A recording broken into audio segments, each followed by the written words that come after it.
Kwa hiyo hii ni fursa, lakini tufahamu kwamba kama tutazembea wewe utakapokuwa, tukumbuke kwamba kuna siku yauma tajidu kullu nafsin ma amilat min khairin muhdara wama amilat min su' tawaddu law anna bainaha wa bainahu amadan ba'ida wa yuhadhdhirukum Allahu nafsahu wallahu raufun bil ibad.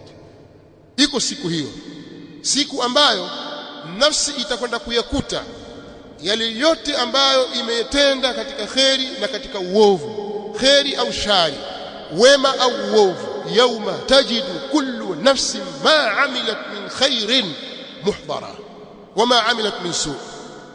Ikumbuke siku ambayo nafsi itakwenda kuyakuta yale yote iliyoyatenda, kama ni ya kheri yamehudhurishwa kwa mbele yako, au kadhalika yale ya shari. Nafsi itatamani laiti pangelikuwa kuna masafa marefu iko mbali kabisa na yale aliyotenda katika mambo mabaya. Ikumbuke siku hiyo, kama maneno yote haya hayakufai, waona kwamba hayana maana, jua kwamba iko siku utakufa na utafufuliwa mbele ya Allah subhanahu wa ta'ala, na yale uliyoyatenda utakwenda kuyakuta. Mtume sallallahu alayhi wa alihi wasallam katika alhadith alqudsi anasimulia kwamba Allah subhanahu wa ta'ala anawaambia waja wake, ya ibadi innama hiya a'malukum uhsiha lakum thumma uwaffikum iyyaha faman wajada khayra falyahmadillah waman wajada ghayra dhalik fala yalumanna illa nafsa. Enyi waja wangu, hizo amali zenu hizo mnazozitenda, innama hiya a'malukum, hapana vingine, ni matendo yenu hayo matendo mnayoyatenda, uhsiha lakum, ninayadhibiti kwa ajili yenu. Kila utakachokifanya kitadhibitiwa, cha kheri au cha shari. Thumma uwaffikum iyaha, kisha nitawalipa kwa ukamilifu hizo amali zenu.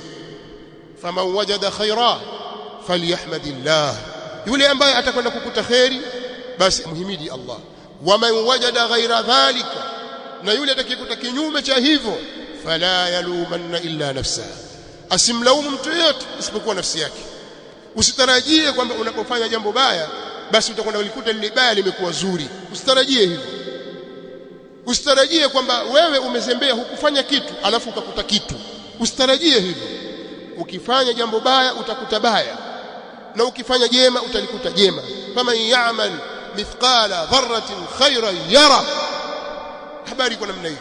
Atakayetenda kheri uzito wa dharra, punje ndogo kabisa, au wizani wa sisimizi katika kheri, atakwenda kuikuta. Hivyo hivyo upande wa shari, man ya'mal mithqala dharratin sharran yara, atakayetenda shari uzito wa dharra atakwenda kukuta ile shari. Hakuna kitakachopunguka, wala tudhlamuna fatila, hamtadhulumiwa amali hata iwe na uzito wa kile kijiuzi kilichopo kwenye koko ya tende kile. Amali yako umeitenda kama kijiuzi kile, utakwenda kukuta amali hiyo katika kheri au katika shari. Na jambo baya zaidi ambalo la kuhuzunisha, kuna watu siku ya kiyama watakwenda kukuta mambo tofauti na walivyotarajia.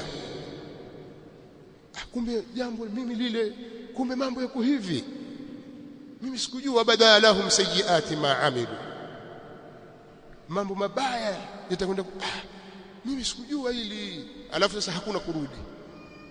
Kumbe hili pia nalo, na hili pia litanyangamiza. Mali hadha alkitab la yughadiru saghiratan wala kabiratan illa ahsaha wawajadu ma amilu hadira wala yadhlimu rabbuka ahada. Kitabu gani hiki? Maandishi gani haya? Hayakubakisha nukta ndogo wala kubwa, ile imelidhibiti, na watakwenda kuyakuta walioyatenda yamehudhurishwa yako. Kwa hiyo wewe jiandae na hilo. Kuna mambo utakwenda kukuta kinyume kabisa. Kumbe ule ubaya nilimfanyia mtu fulani, labda pengine dada wa kazi tu, umemuonea, umemdhulumu, hata ile pia ule si mtu mshamba, ile pia hilo pia, kitu hilo pia. Kuna vitu vitakwenda kudhihirikia wewe hukuvidhania kwenye akili yako.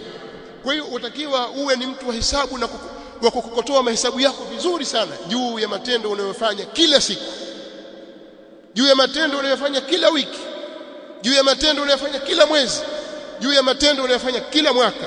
Tumia fursa hii kurekebisha hisabu za mwaka wako. Futa Allah subhanahu wa ta'ala amekupa kalamu ya kuchafua na amekupa raba ya kufuta. Futa. Kifutio nacho nao ni kuomba msamaha kwa Allah subhanahu wa ta'ala ili uondoshewe yale uliyobeba katika mizigo.